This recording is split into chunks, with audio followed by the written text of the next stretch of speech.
las bandas no se usan en ningún lado ya. En una época muy popular. Cuando yo empecé en los años 90, todos los países tenían bandas. Ninguna banda de ningún país toleró una situación de estrés. Sí, funcionan cuando no pasa nada. Si llega al techo, las chances es que no va a terminar bien.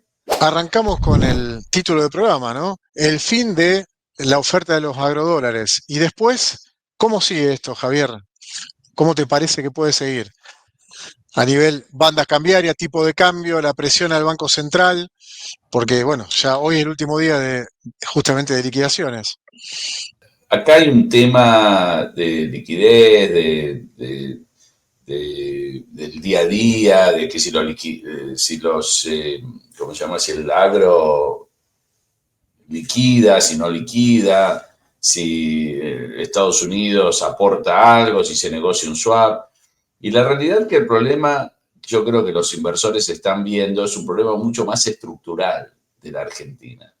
Como que se agotó el tiempo para el parche.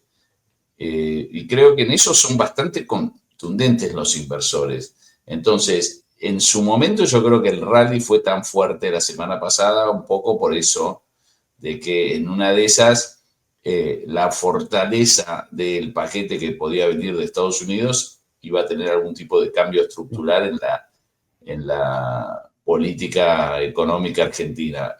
En definitiva, apertura del tipo de cambio, etcétera. Porque cuando vos tenés una situación como la que está en Argentina, donde tenés un déficit de cuenta corriente. Yo no soy un macroeconomista, ¿no?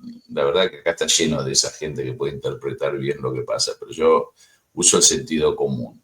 Tenés un déficit de cuenta corriente y encima capacidad ociosa, tenés un problema de precios relativos, o sea, no sé, o sea, por algo no te entran los dólares. Y la competitividad, la productividad la vas a ganar en 30, 40 años tal vez en una economía tan cerrada como la Argentina. Entonces, ¿qué te queda? Te queda acomodarte. Y eso es un poco lo que el gobierno no quiere hacer. Y los inversores ya no están con ganas a mi juicio, no están con ganas de probar o confiar. Entonces, ya quieren verlo. Sí, quieren verlo. Tampoco entienden bien. Estaba escuchando, no sé, la verdad que no escuché el reportaje de Milei hoy, pero escuché por partes. Entonces, siguen con esto de que, bueno, pero... No, perdón, no fue Milei, perdón. No, fue un economista que estaba en un programa que miré en uno de los streamings. Entonces, el tipo seguramente es un gran economista, debe haber hecho 4 o 5 PhD. Yo no tengo ninguno, tampoco pretendo serlo. Pero flaco, si siguen insistiendo con esto de que si el Banco Central compra reservas, sí, o sea, no el Tesoro con superávit, sino el Banco Central compra el Tesoro, eso va a generar inflación. Entonces, ojo, ¿viste? Piden que compren reservas, pero eso genera inflación. Y el inversor de afuera dice, me chupa un huevo que haya inflación. Es un problema de ustedes. ¿Me vas a pagar mi bono o no me lo vas a pagar? Punto. Concreto, vos hablás mucho con los fondos internacionales y demás. Es así, directo. Y al Disculpe que hueso. lo ponga así, pero no analicen la macro tan detenidamente, porque nosotros, la macro debe estar en el quinto o sexto lugar de importancia cuando un analista, o sea, la macro en forma teórica, ¿no? Cuando un analista analiza a la Argentina. Por eso, dejando un poco eso de costado, ¿no? Decir, bueno, juntar los dólares para garantizar, que es un poco lo que vino a hacer el Tesoro. Yo había mostrado un esquemita un poco al arranque, haciendo cierta similitud cuando asistieron a México, ¿no? Tanto el FMI como el Tesoro de Estados Unidos, como un poco el FMI blindó o recapitalizó las reservas para evitar una corrida, o sea, un colchón anticorrida, y el Tesoro está más, de Estados Unidos está poniendo un bloque o tratar de garantizar que Argentina no va a entrar en default y garantizar, ¿no?, los pagos de deuda. Decir, bueno, Argentina hizo parte del trabajo y tiene que garantizar los pagos. Ahora, hay dos cuestiones, ¿no? Vos decís que Argentina haga lo que tiene que hacer, ¿no? Acumular reservas. Y también no ves que ayer justo salía el dato y ustedes hicieron un gráfico, ¿no? Con el índice de confianza en el gobierno, ¿no? También hay una pata política que también está emergiendo el problema político, ¿no? De la forma que hizo política el gobierno, ya no le va a garantizar, sea cual sea el resultado, ¿no? Un resultado positivo para adelante. ¿Cómo es esa parte, no? Porque vemos, se cae muy fuertemente el índice de confianza en el gobierno y tampoco el gobierno tiene la inconsistencia macro que es, bueno, acumular reservas y esto que decís vos y no, tampoco lo está haciendo. ¿Cómo ataca esos dos frentes, no? Acumular reservas y una política que sea un poco más que de esa gobernabilidad, ¿no? Que lo pueda llevar a cabo. Exactamente, o sea, el problema que vos tenés, y hoy yo tenía un colega cuando trabajaba en Bear Stearns, que a lo mejor ustedes hayan escuchado el nombre, que se llamaba Wayne Angel, que era un economista que fue el vice chairman de la Reserva Federal con Ronald Reagan. O sea, él agarró la época Paul Volcker, Greenspan en la Fed, después fue vice chairman de la Reserva Federal y cuando en el año creo que 94 una cosa así se retiró, vino a trabajar a Bear Stearns donde yo trabajaba y hice muchos viajes con él. Y el tipo decía algo que a mí siempre me quedó. Decía dos cosas, en realidad me quedaron dos cosas, pero las uso todo el tiempo. Una es, cuando dice, la inflación es muchos pesos persiguiendo pocas cosas. Dijo eso, nada más. Dijo, la inflación es muchos billetes persiguiendo pocas cosas. Y la otra cosa que dijo que es, no podés perseguir dos gallinas al mismo tiempo, ¿no? Y con la Argentina te pasa un poco eso. Vos tenés un montón de problemas y tenés que atacarlos de una manera estratégica, porque si vas a tratar de ir a todos los problemas a la vez, se te escapan, ¿entendés? Entonces, el gobierno tiene un problema político. ¿Por qué? Porque el ciclo político en Argentina es mucho más corto que el ciclo económico, ¿entendés? Yo soy simpatizante de un equipo de fútbol americano que se llama New York Jets. Perdemos siempre, perdemos muy seguido. De lo que va de la temporada perdimos los 4 partidos que se jugaron. El director técnico no lo van a echar, tampoco lo van a echar el año que viene. Seguramente si le va muy mal se quede 2 años. En Argentina el ciclo político es muy corto. Ya esperan resultados. Entonces vos tenés que tener es muy nocivo para el anclaje de las expectativas. Claro, ¿no? Exacto. Entonces lo que vos necesitas es, bueno, yo no puedo, entonces te dicen, no, pero Macri trató de hacer eso y no le funcionó. Bueno, no le funcionó en ese momento porque era otra Argentina.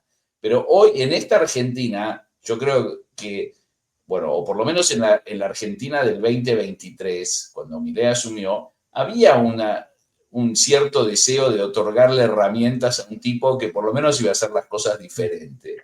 Entonces, tenés que aprovecharte de la política en esos momentos y construir coaliciones. A mí me da un poco de gracia, pero vos mirá lo que pasa ahora. Gana Milei las elecciones en la ciudad de Buenos Aires, ¿no? ¿Cuándo fue? En mayo. Sí. Y terminan ninguneando de una manera impresionante al macrismo. No lo saludan en la catedral el 25 a Jorge Macri, los obligan a someterse en la provincia de Buenos Aires, etcétera, etcétera. Ahora se junta. El Busolila, el Milei Nerón. Sí. Y ahora dice hoy Milei, no, me tengo que juntar con Mauricio. Juntarse hoy es un signo de debilidad absoluta. Juntarse en mayo es un símbolo de fortaleza absoluta. Si vos en mayo decís, Mauricio, competimos, te gané, pero para mí somos socios en esto de transformar la Argentina. Quiero que seas mi jefe de gabinete. La Argentina sería otra. Pero tenemos la mentalidad amigo-enemigo, hijo de puta, te voy a cagar, ¿entendés? Sí. Pero ponete a pensar. A mí me parece o sea, de alguna manera es raro que Milei diga me tengo que juntar con Mauricio. ¿Por qué hoy? ¿Por qué no se juntó en mayo? O sea, no lo mataste, entonces te juntás. Sí, Entonces, Sí, vuelve con la cara llena de dedos. y como se dice en el polarizaste con alguien que vos querías que se elimine y al final diluirlo, sí. emergió el kirchnerismo, bueno, o sea, como salió todo a la inversa, ¿no? Pues en la Pero elección como piden gobernanza, es coalición, es construcción política, construcción de diálogo, es una democracia. sí, Digamos, tenés que pero por construir, no eso, destruir. o sea, no te conviene demonizar a tu adversario. Eso es algo que los políticos argentinos no entienden. Y especialmente cuando tu adversario, el kirchnerismo o el peronismo o quien sea, no es apetecible para los mercados. Claro. Entonces, vos le ganás, si vos no le ganás al kirchnerismo, como pasó en la provincia de Buenos Aires, fuiste. Porque el mercado dice, voy a esperar 5 años a ver qué pasa. Cagaste. Entonces, no es que vos te podés recuperar ahora. Ponerle que las elecciones en octubre salen inconclusas. Ponele. Tipo, los dos pueden decir, che, yo junté más votos, pero yo era. Los dos dicen, no fue más o menos bien. No alcanza. No alcanza para el gobierno. Le alcanza a la oposición, pero no al gobierno. Porque vos necesitas apuntalarte políticamente, porque si hay algún tipo de sospecha que vuelva al kirchnerismo, los mercados se van y Se replegan, se replegan y te perjudican la gestión. Entonces, tenés que ser muy astuto políticamente, porque los tiempos, vuelvo a repetir, son otros que la economía. Entonces, vos decís, che, bajé la inflación, ahora voy a hacer las reformas estructurales que la Argentina necesita. Estamos todos de acuerdo en eso. Ok, perfecto. Pero bajaste la inflación a costa de una gran recesión, perdiste las elecciones, miedo al kirchnerismo hace que los mercados te amenacen, el gobierno, el Congreso se aprovecha de que vos perdiste las elecciones, no te pasa ninguna ley. ¿De qué reformas me hablas? Y te agrego algo más, lo cruza los escándalos de corrupción, ahora está lo de Spert también, que hace mucho ruido, ¿no? Bueno, español y demás, que también impacta, porque se suponía que venían a cortar eso, ¿no? La casta famosa, y bueno, los cruza a ellos también, ese es el gran problema. Sí, pero ponele que eso dejemos que trabaje la justicia, lo que sea. Pero me refiero a que tenés que entender que si vos te va mal en las elecciones, con un ciclo político tan corto como es el argentino, porque en otros países vos podés perder las elecciones de mitad de término y bueno, es parte de tu programa. Vos sabés que en el año 3, año 4 llegás con otro impulso. Y en una de esas ganás las presidenciales, que es tu foco. Pero acá, perdés las elecciones de octubre, en 1 año y 3 meses ya empiezan las elecciones presidenciales, no tenés tiempo. ¿Quién te va a aprobar una reforma? Entonces el inversor dice, no, che, con Argentina ya me quemé muchas veces, espero. Entonces esperás la ayuda de Estados Unidos, que fue muy contundente, pero ahora tienen que trabajar los equipos técnicos. Eso puede Sí, en tardar X más. fue contundente en X y bueno, en todos los acuerdos de la foto, pero todavía, como decís vos, Javier, falta y la letra chica dice después del 26 de octubre. ¿Qué pasa si pierde en el escenario, no sé, más de 10 puntos abajo, 12? ¿Qué pasa con ese rescate de Bessent del Tesoro norteamericano al Tesoro argentino? Y mira, a mí no me quedó. Cada vez que Bessent o Trump en la semana pasada hablaron de las elecciones argentinas, no se entendía nada. Trump creía que las elecciones eran presidenciables. Y el otro hablaba de que daba a entender que la ayuda iba a estar, dependía de cómo votasen los argentinos, pero no era claro. No lo sé. Pero lo que sí sé. Habló del capital y no del interés en un momento, Sí, el exacto. principal. Ahora, a ver, si al gobierno, yo lo que digo es esto, la contundencia del mensaje de Bessent y principalmente de Bessent, te da a todo entender. lo que sea necesario, sí. ¿Cómo? Que sea el whatever it takes, todo lo que sea Por eso, necesario. era una especie de demostración de que, che, las cosas están muy mal para necesitar salir con esa contundencia.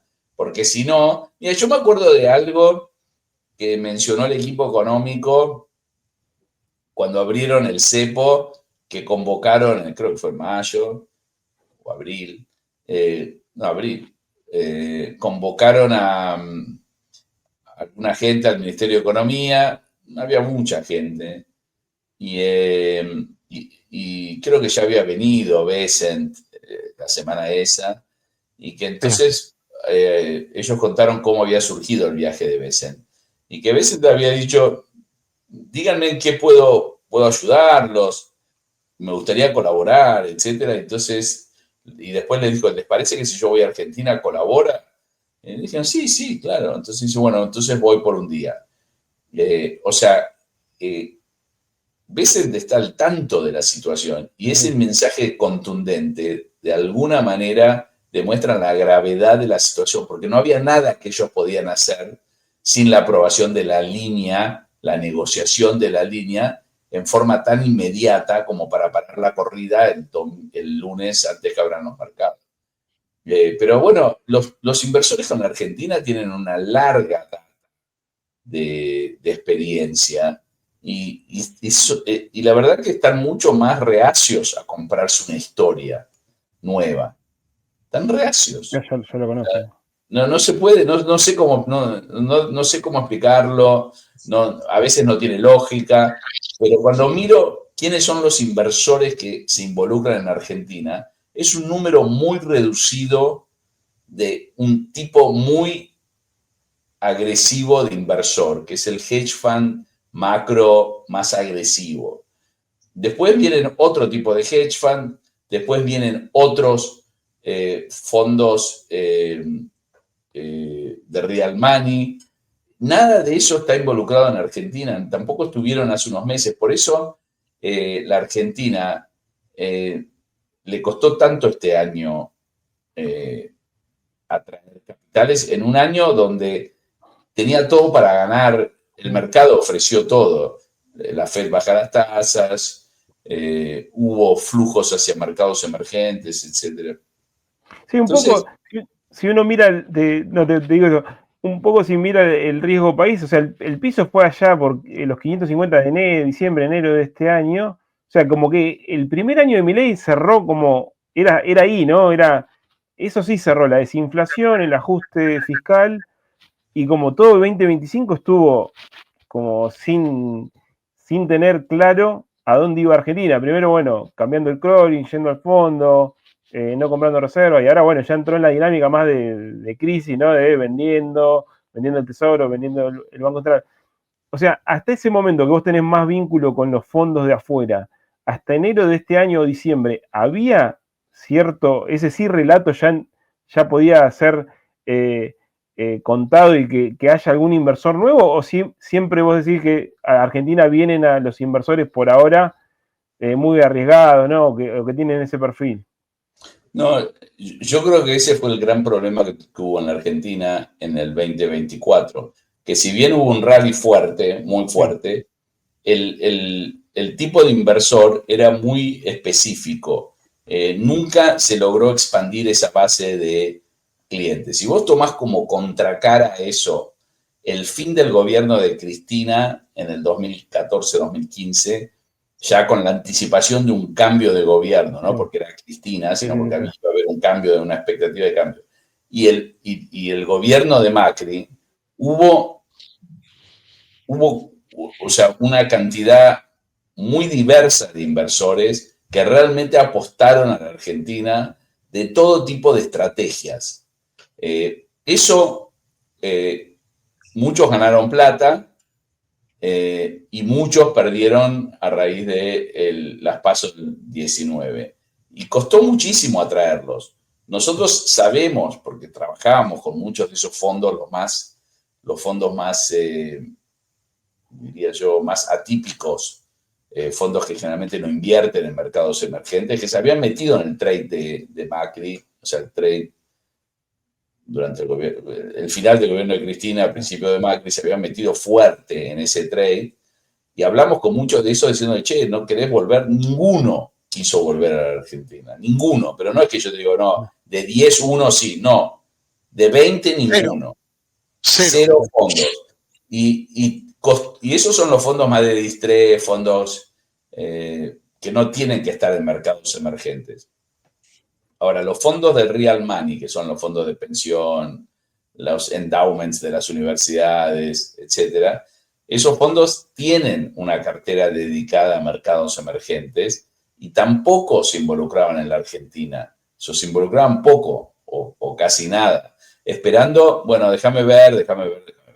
El gran rally del año pasado fue hedge funds. Está bien, tiene su mérito, fueron retornos importantes, hubo muchos que apostaron fuerte.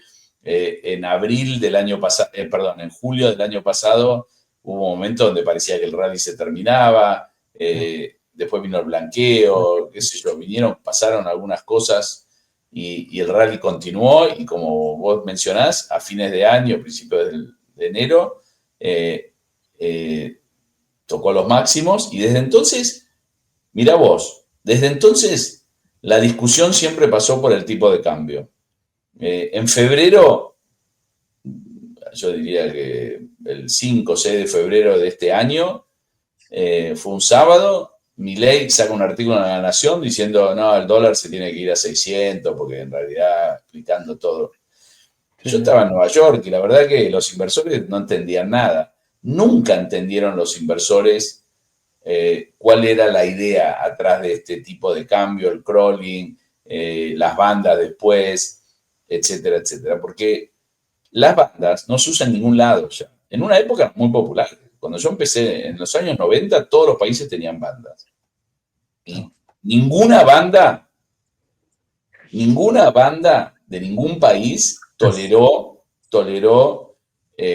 una situación de estrés. Sí, funcionan cuando no pasa nada. Claro, cuando va al techo, ahí empieza a drenarse el tema de reserva y si llega al techo, las chances es que no va a terminar bien. Entonces, pero más allá de las bandas o lo que sea, siempre hubo una discusión fuerte entre fondos que querían invertir en la Argentina, hedge funds que sí estaban metidos, etcétera. Che, ¿qué pasa? ¿Por qué no cambian esto, lo otro? La parte política también. Nunca se entendió bien por qué no tratar de consolidar un frente con el macrismo, Juntos por el Cambio, etcétera, que sea más moderado, más de coalición y no de sumisión. Y bueno, todo eso te lo cobra el mercado cuando las cosas empiezan a ponerse picantes. Y eso es un poco lo que estamos. Por eso las cosas en los mercados, generalmente hay que hacerlas cuando vos te va bien, no cuando te va mal. Cuando tenés el crédito, cuando tenés crédito, claro, cuando tenés crédito del mercado, de los agentes económicos, crédito político, tenés lapicera, tenés Congreso con coalición. Claro, la credibilidad tarda mucho en construirse y se pierde en un día. En un día.